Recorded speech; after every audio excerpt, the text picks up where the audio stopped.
여러분, 오늘도 와주셔서 너무 감사합니다. 화장을 하다 보면 여러분을 괴롭게 하는 문제점들이 간혹 생기잖아요. 예를 들면 눈 밑 번짐, 아이라인 그리다가 속눈썹이 계속 묻음, 파우더를 하면 모공이 부각됨, 섀도우 발색이 안 됨, 베이스 각질이 자꾸 뜬다, 이러한 문제점들이 있죠. 오늘은 이러한 문제들을 해결할 수 있는 방법을 알려드릴 거예요. 바로 시작할게요. 첫 번째 문제점은 바로 거울 위치예요. 거울 위치가 잘못되면 메이크업할 때 정말 불편하고 잘못 그리기도 쉽거든요. 아이라인 그릴 때 자꾸 속눈썹이 묻고 잘 안 그려지거나 애교살, 이 언더 메이크업할 때 불편한 거는 바로 거울 위치 때문이에요. 아이 메이크업할 때 눈두덩이에 섀도우를 칠하거나 아이라인을 그릴 때, 마스카라 할 때는 거울을 턱 쪽으로 내려주세요. 시선이 내려가서 이 눈두덩이 펴져요. 그래서 메이크업할 때 더 쉽거든요. 이렇게 하면 굉장히 편해요. 자, 그리고 눈의 밑부분, 애교살, 언더 삼각존, 언더 마스카라 할 때는 반대로 거울을 이마 쪽으로 올려주세요. 이렇게 올리면 눈 밑부분이 펴져요. 그래서 이렇게 아래 칠할 때 굉장히 편해요. 이렇게 거울을 계속 정면으로 들고 아래를 칠하려고 하면 애교살 영역이 잘 안 잡혀요. 약간 접히거든요. 그래서 제대로 칠할 수가 없는 거죠. 이마 쪽으로 확실하게 올려야 언더가 쫙 펴져요. 대칭, 그리고 진하기 확인할 때는 멀리서 봐야 됩니다. 멀리 있는 큰 거울 확인하기. 여기서만 보면 안 보이니까 이렇게 칠하다가 멀리서 꼭 봐야 돼요. 샵에서 메이크업 받으면 항상 아티스트 분들이 이렇게 하다가 저또 거울을 계속 볼 거예요. 계속 대칭, 색의 진하기를 확인하는 거거든요. 그래서 꼭 멀리 보는 것도 정말 중요해요. 자, 다음 문제점은 바로 눈 밑 번짐인데요. 이 눈 밑 번짐을 겪는 분들이 정말 많이 계시더라고요. 가장 많이 번지는 쪽이 언더 삼각존, 그리고 이 애교살 쪽, 보통 이렇게 눈 밑으로 다 내려오는 거죠. 가장 먼저 중요한 건 바로 유분기 제거예요. 아이 프라이머를 발라서 눈가 유분기는 꼭 제거를 해주세요. 아이 프라이머가 없다면 파우더를 발라서 유분기 제거를 해도 돼요. 근데 양 조절을 잘못하면 너무 눈가가 텁텁해질 수 있거든요. 눈화장 하기도 전에 여기가 두꺼운 느낌이 날 수 있기 때문에 저는 아이 프라이머를 추천해드려요. 아이 프라이머를 바를 때는 이 속눈썹 있는 곳까지 꼼꼼하게 발라주셔야 돼요. 유분이 이 속눈썹 있는 곳에서도 나오거든요. 스킨케어 하면서 여기에 묻어있을 수도 있어요. 그래서 이런 곳까지 꼼꼼하게 다 발라주셔야 돼요. 언더도 살짝 이렇게 발라주시고, 그리고 아이라인이 속눈썹에 묻어서 번지는 경우도 정말 많이 생겨요. 아이라인 그릴 때 속눈썹에 다 묻어버리는 거죠? 최대한 속눈썹에 안 묻혀야 되거든요. 이게 좀 어려우면 탁상 거울에 놓으시고 한 손으로 딱 잡아주세요, 눈꺼풀을. 눈꺼풀을 딱 잡아서 속눈썹을 다 들어 올린 다음에 이렇게 그려주셔야 돼요. 그리고 그릴 때 이렇게 눕혀서 그리면 속눈썹에 묻을 수가 있어요. 세워서 그리면 속눈썹에 안 묻어요. 세워서. 그리고 눈꼬리 그릴 때 이런 펜슬 라이너, 젤 라이너로 그리는 분이 계시는데 안 번지는 눈이라면 상관이 없지만 잘 번지는 눈은 눈꼬리 쪽에 절대 이런 펜슬 라인, 젤 라이너로 그리시면 안 되거든요. 깜빡깜빡하면서 유분이 나와서 엄청 번져요. 저는 이 눈꼬리는 무조건 리퀴드 라이너로 그려요. 이런 액상 형태 리퀴드 라이너로 이렇게 빼줘요. 라이너 안 쓰고 섀도우만 하는 분도 계시잖아요. 섀도우만 써도 잘 번지거든요. 이 눈꼬리는 리퀴드 라이너로 해야 절대 안 번져요. 그리고 마스카라 하기 전에 속눈썹 유분기를 제거하는 단계를 거치지 않으면 또 마스카라가 엄청 번져요. 그래서 마스카라 전에 꼭 투명 마스카라나 이런 픽서를 바르셔야 돼요. 픽서가 속눈썹 유분기를 딱 제거해주고 한번 코팅을 해줘서 번짐을 방지해주거든요. 이 픽서 바르고 마스카라 하면 절대 안 번져요. 근데 난 지금 픽서가 없다 이런 분은 브러쉬에 파우더 묻혀서 이 속눈썹을 가볍게 쓸어주세요. 마스카라 하기 전에. 너무 많이 묻으면 허옇게 되니까 살짝만 이렇게 쓸어서 발라주세요. 이렇게 하면 유분기가 제거되거든요. 그 다음에 마스카라 하시면 절대 안 번져요. 자, 다음은 뜨는 베이스예요. 피부 메이크업을 하면 피부가 더 예뻐 보여야 되는데 각질이 막 뜨고 오히려 피부가 더 지저분해 보이는 거죠. 이런 피부 문제점은 스킨케어부터 도구, 파운데이션, 제어, 터치 등의 많은 요인이 있지만 제가 이전 영상에 많이 다뤄봤기 때문에 오늘은 간단하고 확실한 방법을 알려드릴 거예요. 오늘은 바로 비비크림을 활용해 볼 거예요. 파운데이션은 제품과 제형마다 큰 차이가 있지만 파운데이션이라는 제품 특성상 커버하는 피그먼트가 들어있기 때문에 피부 컨디션이 좋지 않거나 기술이 없을 경우에 잘 뗄 수가 있어요. 비비크림은 어느 정도 커버의 기능이 있으면서도 스킨케어 제품에 더 가깝기 때문에 이런 문제점을 보완할 수 있죠. 오늘 활용할 비비크림은 바이에콤 제품인데요. 마침 비비크림이 출시됐어요. 바이에콤 EGF 비비크림. 비비크림은 원래 피부과 시술 후에 발라주는 크림이라는 거 많이 아시잖아요. 그래서 저같이 민감성 피부도 안심하고 사용할 수 있는 성분으로 구성되어 있어서 피부 상태가 안 좋을 때 바르기 좋아요. 그리고 이 제품이 좋은 점이 쿠션같이 생겼는데 이렇게 용기를 누르면 내용물이 나와요. 제형이 공기랑 닿는 걸 최소화할 수 있어서 위생적이에요. 컬러를 보여드릴게요. 이렇게 칙칙하지 않고 웜쿨톤 상관없이 모두 다 잘 사용할 수 있는 컬러예요. 비비크림이 원래 붉은기를 커버하는 목적이어서 잿빛이나 어두운 톤이 많은데 이 제품은 컬러가 칙칙하지 않고 다크닝이 없어서 너무 마음에 들어요. 컬러가 괜찮아요. 그리고 또 너무 밝아서 톤업이 되면 커버는 잘 안 되고 비쳐 올라와서 떠 보일 수도 있거든요. 나중에 다크닝도 오고. 근데 딱 적당한 톤이어서 커버도 되면서 피부가 너무 동떨어져 보이지 않게 톤을 잡아주더라고요. 근데 비비크림을 왜 굳이 써야 하나요? 시중에 글로우 파운데이션도 촉촉하게 잘 나오잖아요. 이렇게 생각하실 수도 있잖아요. 물론 글로우 파운데이션도 좋은 제품 너무 많지만 비비크림은 제품 자체에 스킨케어 성분이 더 많기 때문에 각질이 덜 뜨고 훨씬 촉촉해요. 그냥 가볍게 피부 보정만 원할 때는 쓰기 너무 좋은 제품이에요. 나는 뭘 발라도 뜨는 것 같고 너무 푸석푸석하다. 베이스 바른 것보다 원래 피부가 더 나은 것 같다. 이러한 분은 비비크림 정말 추천해요. 이 제품은 촉촉하면서 은은하게 광이 돌아서 피부 표현도 고급스럽게 예뻐 보여요. 이렇게 퍼프도 같이 있어요. 이렇게 굴려서 넓게 묻힌 다음에 손등에서 한번 양 조절해주세요. 가볍게만 양 조절하시면 돼요. 그리고 별다른 스킬 없이 그냥 펴발라주시면 돼요. 그 대신 모공이 큰 부분은 살짝 이렇게 쓸고 그 다음 두드려주세요.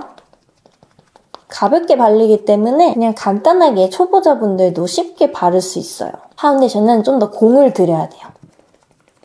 모공 부분은 이렇게 쓸어주세요. 촉촉하니까 저는 눈 밑에도 발라요. 저는 요즘에 가볍게 외출하는 날에 이거 하나만 발라요. 이렇게 반쪽만 발랐거든요. 이쪽에 비해서 붉은기도 완화되고 이 윤광 보세요, 여러분. 광이 너무 예쁘게 나와요.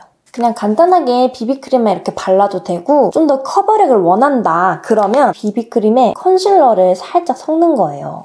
그럼 이것보다 커버력이 더 올라가겠죠? 그리고 나는 오늘 피부 화장을 제대로 하는 날이다. 각질이 뜨지 않고 잘 먹길 원한다. 이런 분은 이렇게 파운데이션과 섞어주세요. 비비크림 비율을 더 높이면 촉촉함이 올라가고 더 자연스럽게 되고요. 파데 비율을 높이면 커버력이 더 올라가요. 혹은 섞지 않고 같이 바르는 방법도 있거든요. 이렇게 비비크림을 짜고 파운데이션을 좀 덜어요. 브러쉬를 사용해서 먼저 파운데이션을 이렇게 묻혀요. 손등에서 고르게 도포하고 이 브러쉬는 비비크림과 같이 출시되는 제품인데 엄청 얇게 발려서 너무 좋아요. 먼저 커버가 필요한 부분은 파운데이션을 바르는 거예요. 엄청 얇게 발리죠. 그 다음 퍼프로 이렇게 두드려주세요. 이 퍼프도 같이 출시되는 쫀쫀 퍼프인데 이름 그대로 되게 쫀쫀하게 아주 밀착돼요.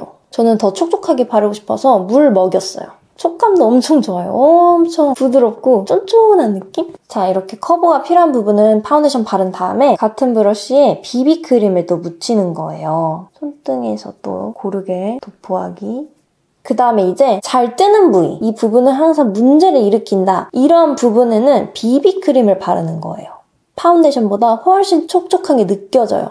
이렇게 바르고 그 다음 퍼프로 두드려주세요. 이렇게 바르면 얼룩덜룩한 거 아니에요? 비비크림과 파운데이션 톤이 차이가 많이 나는 거 아니에요? 이렇게 생각하실 수 있는데 이 브러쉬에서 어느 정도 섞이기 때문에 톤 차이가 확연히 드러나지는 않아요. 생각보다 얼룩 없이 고른 톤으로 만들어줘요. 이렇게 하면 그 잘 뜨는 부위는 비비크림만 발라줘서 아주 촉촉해져요. 여기도 각질이 잘 일어나는 부위거든요. 그래서 여기는 비비크림 바르고 여기는 또 파운데이션 바르고 쫀쫀 퍼프로 쫀쫀하게 두드려요. 코 부분은 피지가 많이 올라오니까 이렇게 파운데이션을 묻혀서 이렇게 얇은 브러쉬로 모공 커버할 때는 눕혀서 바르면 안 되고 세워서 쓸어야 돼요. 그래야 모공 커버가 돼요. 이렇게 바르면 뜨지 않고 촉촉하게 커버할 수 있죠. 이 윤기 보세요, 여러분. 광편이 너무 예쁘죠? 이렇게 베이스 떠서 고민인 분은 비비크림 잘 활용해보세요. 자, 다음 문제점은 약한 섀도우 발색인데요. 내가 섀도우를 바르면 색이 잘 안 보인다, 눈에 안 띈다 이런 문제를 겪은 분이 계실 거예요. 섀도우를 발라도 크게 티가 안 나는 이유는 크게 세 가지가 있어요. 첫 번째는 눈두덩 피부가 너무 매트할 때, 눈두덩이 너무 매트한 상태면 가루가 잘 안 입혀져요. 이때는 살짝의 끈끈함이 필요해요. 살짝 끈끈해야 가루가 착착 붙으니까요. 파우더를 눈가에 하지 마시고 이런 프라이머를 발라주세요. 너무 많이 발라도 안 되고 이 정도로 소량만, 이 속눈썹 있는 곳까지 꼼꼼하게 발라주셔야 돼요. 그러면 이 아이 프라이머가 유분기를 딱 잡아줘서 눈 번짐은 막아주지만 은근한 끈끈함은 줘서 섀도우가 착 달라붙게 해줘요. 베이스 섀도우를 바르잖아요. 제일 연한 컬러를 바를 때도 너무 많이 바르지 마세요. 이렇게 덜어낸 다음에 조금만 발라주세요.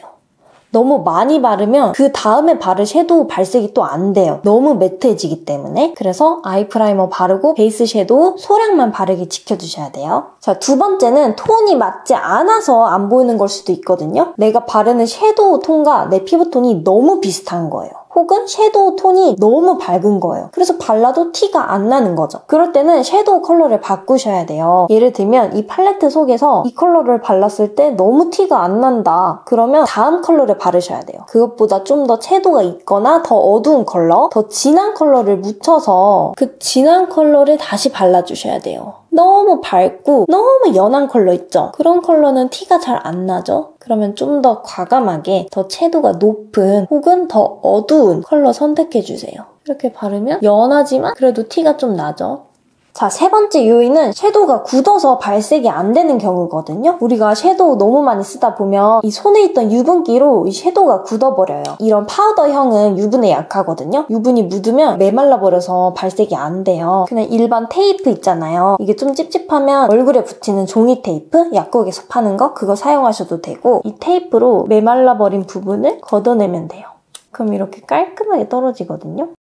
이렇게 섀도우 윗부분 걷어내주시면 다시 발색 잘 될 거예요. 자, 다음 문제점은 파우더 후에 모공 부각이에요. 나는 분명 파운데이션이나 쿠션 바를 때는 모공이 잘 가려졌는데 파우더만 하고 나면 모공이 더 부각된다, 더 지저분해 보인다 이런 분 계실 거예요. 파운데이션이나 쿠션의 유분기 때문에 모공이 안 보이는 것처럼 가려졌다가 파우더로 그 유분을 덜어내니까 잘 안 가려졌던 게 드러나는 거거든요. 그래서 파우더 전에 모공 커버를 확실하게 하는 게 중요해요. 이렇게 납작하면서 모량이 많은 단단한 브러쉬가 적합해요. 모공 부각이 되는 부위는 꼭 이런 브러쉬를 사용해서 쿠션 톤은 파운데이션을 바르셔야 돼요. 모공이 있는 부분을 이렇게 위에서 아래로 채워서 쓸어주세요. 약간 힘 주면서 쓸어도 되니까 이 속을 다 채워주세요.